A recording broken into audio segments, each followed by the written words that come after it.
Welcome to day 7 of Marking the Way. My name is Mark, and watch me build a multi-million-dollar business where I create flowcharts and documentation that help improve people's lives. What I'm doing is I'm creating videos every single day that show from step 1 how I'm creating this business, the thoughts and the challenges that I'm going through because it's not often captured, as well as show you firsthand as to how I'm creating this product. So at first, it's not going to be very impressive. These videos, not impressive. This product, not impressive. But you know what? I don't even have any subscribers, believe it or not. I have certain friends that I can reach out to and say, hey, subscribe. I also can go on other social media platforms and definitely get it. But I just want to do this as organically as I can.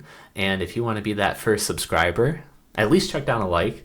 That would mean the world to me. And then you can also have bragging rights for doing so. But regardless, in today's video, I'm just going to give some updates as to kind of the day-to-day grind, some of my observations, some of the things that I've been dealing with. On one hand, it's a challenge. It's wearing me down. But at the same time, I'm just very positive. I'm very grateful for this opportunity. And I look at it as not, oh, I want this to be easier. It's just, this is what I signed up for. And I'm loving the journey, loving the process, and I need to adapt and I need to improve. Situation doesn't have to get easier. I need to get better. And I'm going through those growing pains, and I definitely will share that with you, as well as show how I'm going to be doing the charts. So recently, I discovered that as about last week, I came to the realization that I spend way too much time on my phone in terms of screen time. I get way too addicted to the notifications and going on and trying to do different things that it robs me of the time for me to take care of other projects. And even if it's just a small amount of chipping away throughout the day, it makes a huge difference. And when it's not being done, it adds up. Similar to how you can talk about like the interest rate on a loan, that interest stacks and can really snowball. You can also do the opposite when it comes to dividends on a stock. You get the idea. Well, the same thing can apply to your schedule, and that's what I've come to realize. Now, excuse me as I itch my face, but I've come to realize the same thing applies to time, especially on the phone or other distractions. So these things kept on building up. Now, I implemented some great techniques as to how to stop the amount of screen time that I've been spending, which is amazing. Go check out my other videos that I described. But the payoff is not instantaneous. Similar to a debt, once you finally get into a positive cash flow versus a negative, I'm still paying off my time debt with all these different projects.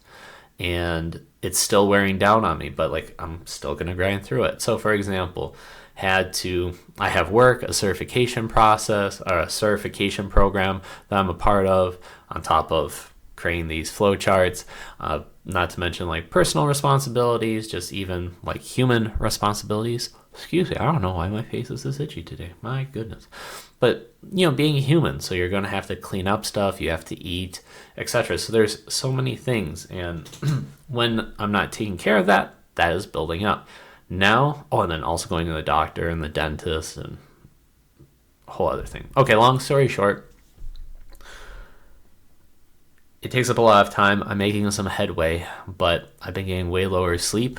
So I'm looking forward to getting some great sleep tonight, finally, because it's been maybe 4 or 5 days since I've gotten like a good 8 hours. I've been rocking 6 hours, which many of you can say like 6 hours seems like a dream at this point. Maybe you got some crying kids, but for me, I know how well I function once I have 8 versus 6. And caffeine can keep you awake, but it doesn't necessarily bridge over everything.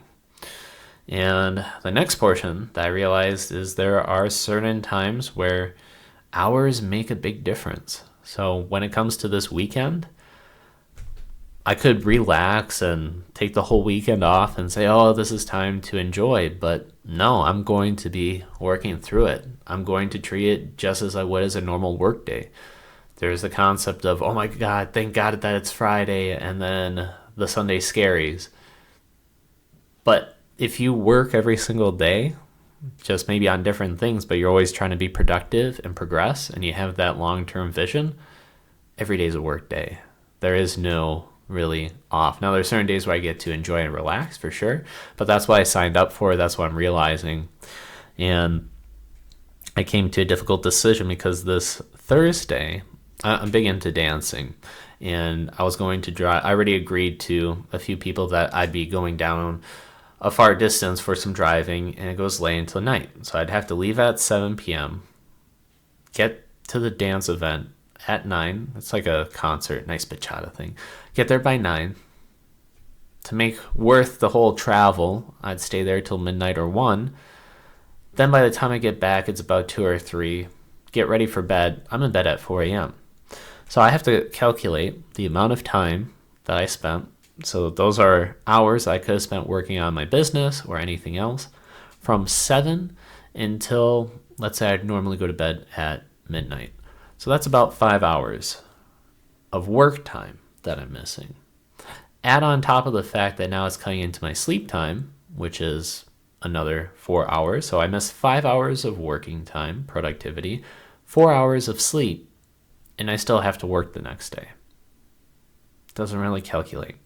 Now, it's different if this is helping me out with my long-term goal, if it's something that really is a one-time experience thing that's going to just fulfill me and it's going to give me a lot of motivation for the next upcoming week or two, because if it would be your favorite artist that was in a concert, you would sacrifice potentially.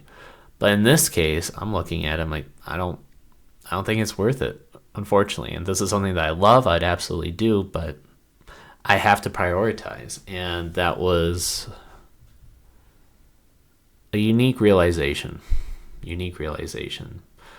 But I can relate to Alex Hormozi because there was a recent clip that I saw. He discussed where he had to give up watching the Baltimore Ravens, the football, right, on Sundays, which is what a lot of people here in the U.S. do. They'll spend their Sundays, especially during the afternoons, just watching that. And he had to make the sacrifice of not watching that, and that's where he was raised. He was a big football fan, and giving that up was huge. And I feel like I'm coming somewhat to that same path. Naturally, it's not to the same extreme, luckily, but there are decisions I have to make, and that is what I made. It's also, I feel it kind of wearing down, but I know, or at least my thinking thus far, is that it's just due to lower amount of sleep. Once I catch up on the sleep, all these other things that are wearing me down, not going to make as much of an impact. I'm also coming to the realization, keep on saying the realization, we'll fix that.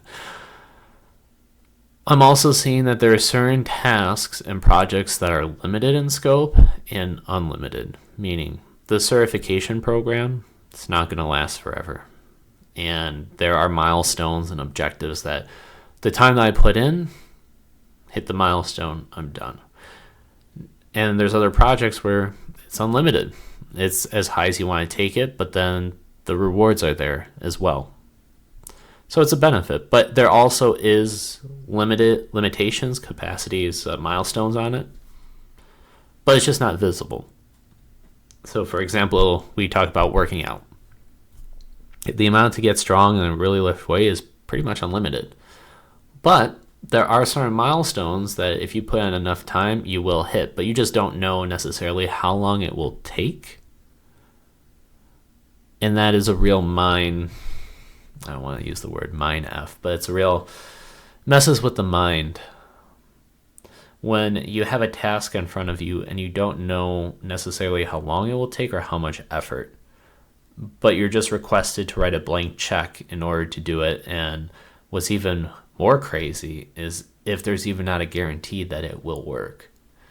And that may be a challenge that a lot of people are facing when it comes to creating a business or multiple different areas of their life that they don't even want to try because they think about all the sacrifice, they think about all the things that can go wrong, and the cherry on top is that it may not even pan out. So these are the different concepts and ideas that are coming across my mind as of late. Just want to share that with you. But the one thing that is different and really beneficial for me is knowing that This is what I want to do. And there's not a lot of tasks in which I felt that way. I've tried different things, and yes, I knew that I could improve, but it would be more of just a job. And then if I put in more time, would I be willing to put in the years, or would I want to then restart? But then if I don't do anything and I just think and ponder and I never experiment, then I'm never gaining the experience. So it was this constant struggle, I would say, because I would try something, wouldn't pan out, I wouldn't really feel very confident about it. Not something that I would want to do, not to say I couldn't be great at it, but it's just my heart wasn't in it. And then you try to ponder, but you can only ponder so much before you have to experiment. And now, after doing a few different things, I know that I love talking about just kind of like how to improve, like mentally improve my mind, how to be more efficient in my life, how to document, how to communicate. These are all things I'm just very passionate about. And talking about deep topics, these are all things I'm very passionate about that I have an unlimited capacity for. And I realize that because I've heard actually from Danny Miranda, I believe, he's like, what do you do that you could just do for hours that seems like fun for you versus work for somebody else? And for me, I can have really deep conversations with somebody, like with some of my best friends, for 2-3 hours on the phone. And people are like, what? Like, what are you guys talking about? Well, I'm talking about my goals, my things that I'm inspiring to do, deep thought processes that I have. Even when a friend of mine was driving me back from the airport, she was like, oh, how was the trip? How was everything? I was like, oh yeah, it was great. But then in about 10 minutes, we're all of a sudden geared towards deep topics about her situation. And when it comes to like work and what she should be doing and where should she be living. And this is what stimulated me. And I never thought that I could really make a career or make money out of this, because it's like, all right, just talking, how does this translate? But my mind is always thinking from a business aspect where there has to be a way where I can do something that I just enjoy, but then also provides value to people. And then in return, I'm sure that I can get some payoff from it. But it's not like one is just, I have to make a ton of money, because if I wanted to make a ton of money, there are certain careers and certain things that I can do and focus on to get the money. But it would just, I don't know, it'd be too draining. At the same time, I would love to be doing bachata all the time, central bachata. I absolutely love that. I love the music, the dance moves. I have access to different events here that I could make that happen, or perhaps even just move to a place. But number one, I don't think anybody would really pay me for this. This is more just a hobby. I could become like a major dance instructor, but it's very competitive, and there's a lot of people that have a lot more experience, have a lot more time in, and then the amount of skills and time that it would take in order for me to really upgrade and start making some money, which would even be limited in scope, much more of a challenge. So there has to be something in the middle where it's something that I enjoy, that relates to my skills, but then also provides value to people, and that can also reward me financially and just encompass a lot of different points. And this is what this is. So the next thing, is then actually creating a product, actually creating something of substance. Because it's one thing for me to say, yes, I'm going to create this business, I'm going to do it. Yes, I found something that I'm passionate about. Okay. Is it the video of you talking about it? Like, where's the deliverable? So that is where we talk about charts. And I've been thinking extensively about this. And I'm going to share my screen in case you're not familiar with the videos, which, by the way, if you thought that I dropped down some pretty deep knowledge right there and you can agree with some of that, give me a like, give me a subscribe, because then you can follow along with the path as well. But this is what we've been working on thus far. And the major breakthrough that we've had recently was creating certain categories. Because I'd be creating certain things and I would be thinking that there's a lot of overlap. I'd be questioning whether I should do this or not. And can I condense it, make it better? Well, I ended up realizing that I can just do certain sections over here and hit up the main points, the top level, and then later on come over here and get to the more detailed level. And then once I have that all mapped out, I can condense it down so that it's much more visibly appealing. And that's where we're at. So with this chart, I use Miro. I got the subscription, probably like a $10 subscription, which allows me to have bigger charts here, and then I can actually save it and export bigger files because it'll actually incorporate a larger chunk versus just a small portion, so it'll be bigger. And I'm wanting to just create this for everybody to see how I do this, provide this for free, and then maybe on my own time just go through it extremely quickly, or do YouTube videos where I record this all.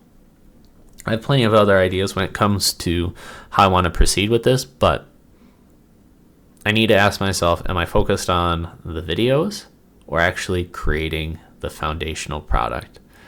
And I need to put more time into these charts, and that's what we're going to do right now. So, since we're talking about improving consistency, and we're on day number 7, I'm going to reward myself with a check mark right here. Very sophisticated, extremely, so much time and technical efforts went into that.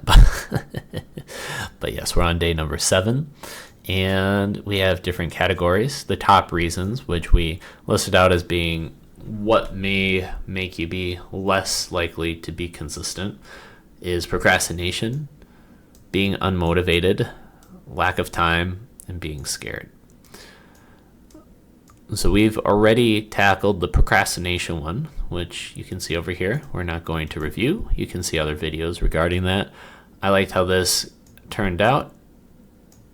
Up here, I was already mapping out the unmotivated aspect and trying to see some overlap, and then that's what led me to create the different top categories. So we can see right here that this is the main reasons why, and we were going through this, but I can see from our past work how this was getting convoluted. We're talking about feeling unmotivated, and then we're talking about time, which, by the way, I'm doing this video at 9:30. This is great. Previous videos, I'm like, oh my gosh, it's 2 a.m. We're going to do this. We're going to dominate this stuff. You can tell a difference from my energy right now where I'm like, woo, here we go. And this is already 9:30 after me being up for 12 hours and taking care of just tasks left and right. Either way, so we're going to now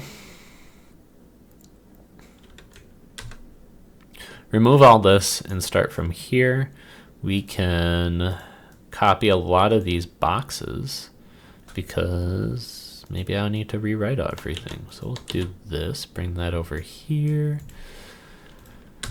We already have the unmotivated section. And we're going to bring it all down. Perfect. Hopefully you can read this.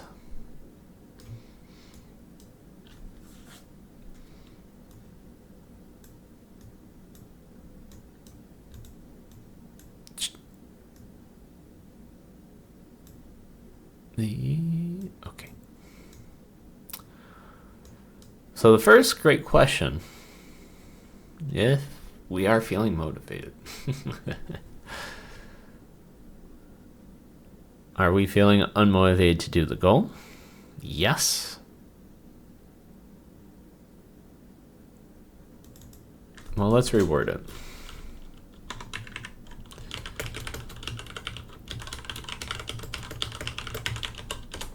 At this point in time, I'm just going to be silent. I'm going to be doing the work. So if you want to put me on as background noise, awesome. We can work together, dominate our stuff. Or you can just watch how I type and the way how this is getting constructed. But I'm trying to balance out whether in these videos I want to discuss and give my feedback, but then that does take time, so it deters my focus because I'm wanting to give the commentary and show what's going on through my mind versus actually just doing the work and somebody being able to observe. So if you have any feedback as to which one you prefer, let me know in the comments. But for right now, I'm just going to do the work and then explain after.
kind of cool how it's a snake versus the normal straightforward.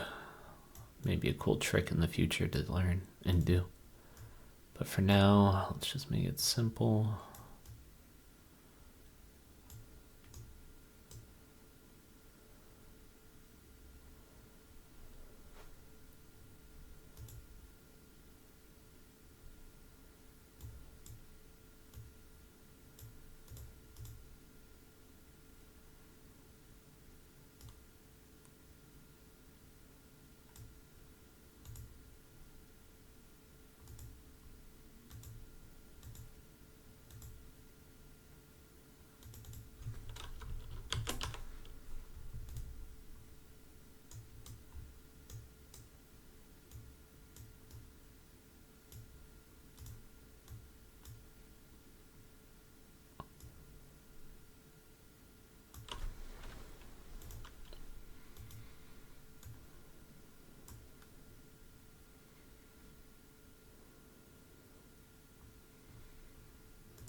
That could be a big ass portion.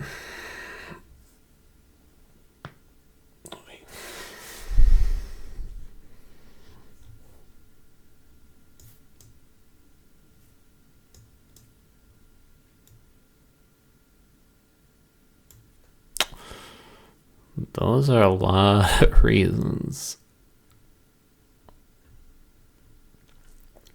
I may just pause right here, but we can just go over what just happened here. I don't have to have it all finished.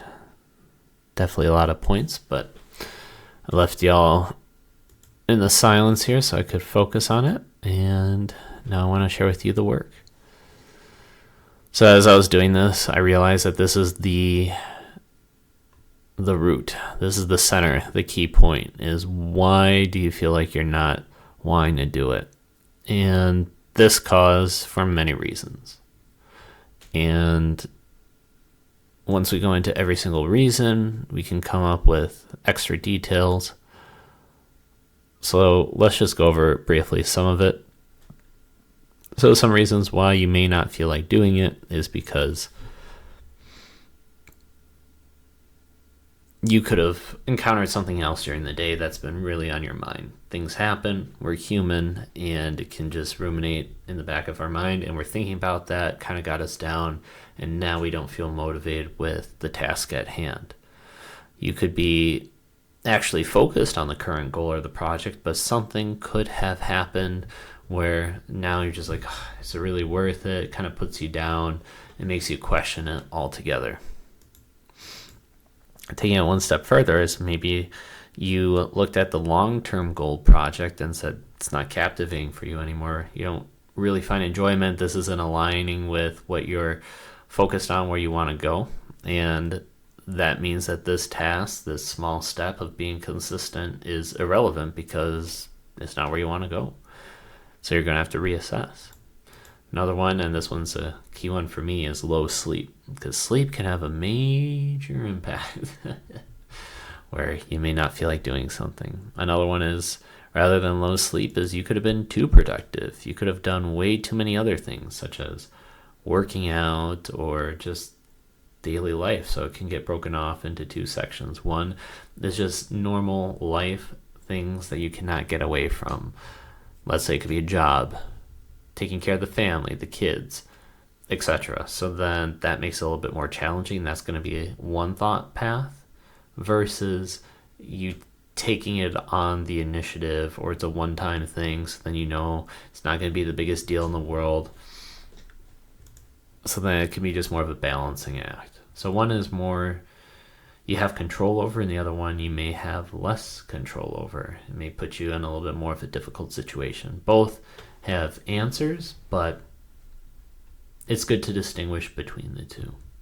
Finally, it could just be the time of day. It could be like the morning, the afternoon, the evening, or the night. Maybe at nighttime you've noticed a pattern that it consistently you go, ooh, caffeine wore off, everything, and just something about the sun going down. Could be the morning where you just wake up and you're not a morning person. Afternoon, the coffee wears off and you just feel overwhelmed based on how much is left in the day, etc. So certain time frame can have an impact. I wonder if this overlaps right here, if it'll require too much effort, time to accomplish it, because over here we mentioned, is this something easy? You know, you can pick the time, but if there's not enough time in the day, then do that. So this could be some overlap. And then finally, could come down to just your normal energy level, which that can get impacted due to what you eat, caffeine, etc. Because if at a base level your energy is low, you're not going to feel the desire or the motivation to do a lot. But if you put in a lot of time working out, eating right, taking care of your sleep, just overall great habits, and your base energy level is high, then that may not be an issue. Versus, let's say, a one-time thing where it comes to low sleep. So here's where we're at thus far. I did not expect us to have so many points that we can discuss about being unmotivated or feeling drained. But there we go. So we have a lot of different paths and suggestions that we can to take care of that. And it just goes to show that it's not always as simple as, well, you have to be consistent. Well, we just brought up potentially about 6 good reasons as to why somebody may not feel motivated, especially at a specific time or reason. And that's just for feeling unmotivated. We haven't even discussed about time management or feeling scared or procrastination. So when you listen to these podcasts and people telling you just be consistent, and they list off two, three things to make it seem so easy, that's not necessarily the case. And we're finding that out here when we're mapping out everything. And again, we're not going into extreme detail as to like very specifics. In some ways we are, because then being able to go through and then have a response for every single one where we could be feeling a certain way. We're not going to have this at the forefront of our mind, being able to say, oh, that's the answer right there. So by being able to have a flowchart and go, okay, yeah, feeling unmotivated. Okay, well, what's the root cause this time? Low sleep. Oh, okay, so then what's my solution for the low sleep? Boom, and then you can just instantly, here, I'll just write this out to do. But then you can see what the final solution is, and you can shortcut it and be living most efficiently according to the game plan, not because somebody else is telling you, not because you're feeling like, oh, I should do this, but based on a game plan that was pre-constructed that you decide to write out for yourself. You know that meme? Maybe from Zoolander, and I'll put this back on me. Maybe from Zoolander, where it's like, come on, I know you, and I know you, and I know. It just keeps on going back and forth. It's precisely this flowchart. You are able to describe yourself, and then when you come back to it at a later time, very helpful, because you're not based on the emotions. This is all based on logic and how you did an analytical approach. So if you see a lot of value, if you enjoyed watching this video, you think that this could be something that could be really helpful and great, make sure to give this a like, a subscribe, follow. Also do that if you just enjoyed watching me put in the work, put in the energy, versus just somebody saying like, yeah, you gotta grind hard, but actually seeing somebody get on camera and put their mouse where their mouth is. Like for bad jokes, maybe don't. But regardless, this was day 7. I appreciate you guys being here with me. I'll see you tomorrow, because it's going to be day 8, even better. See ya.